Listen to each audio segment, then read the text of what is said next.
Section 2. The Peace Rock. Every evening Mowgli came to the river to drink and to cool himself in the shallow water. He was thin now, like all the others. His ribs showed, and the sun had bleached his hair pale. But his eyes were calm. Bagheera had told him, "Go quietly, hunt slowly, and never lose your temper." "It is a bad time," Bagheera said one evening as they walked together through the dry, crackling undergrowth. "But it will end. Come down to the Peace Rock." "We are not great hunters any more, you and I," said Mowgli. "Last night I killed a bullock that was tied to a plough," Bagheera said quietly. "I am not proud of it." Mowgli laughed, and they went down together to the river. It was an extraordinary sight. Hathi stood in the water near the Peace Rock, rocking slowly from side to side, watching over the truce. Below him were the deer. Below the deer were the pigs and the buffalo. On the far bank, in the shadows of the tall trees, were the meat-eaters, the tigers, the wolves, the panther, the bear, and between them the thin, dark river. "We are all under one law," said Bagheera, lying down in the shallows. Then, under his breath, "But for the law, this would be very good hunting." The deer heard him, and a frightened whisper ran along the bank. "The truce! Remember the truce!" "Peace," said Hathi calmly. "The truce holds, Bagheera."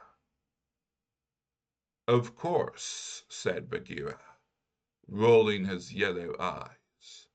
"I am eating frogs these days.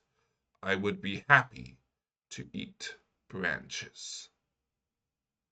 A young fawn, born that same spring, bleated that he wished the same thing.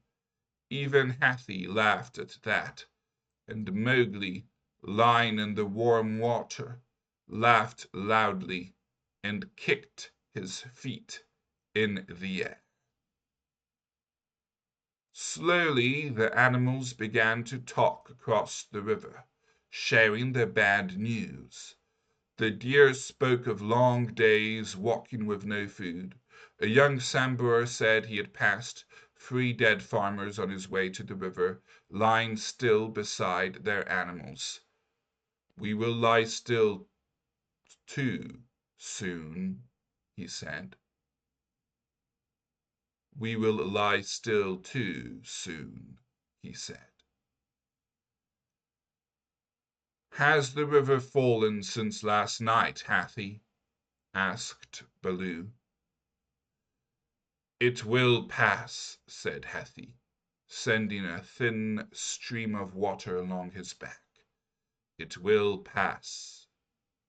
Then Baloo looked at Mowgli and said softly, "There is one here who cannot last much longer."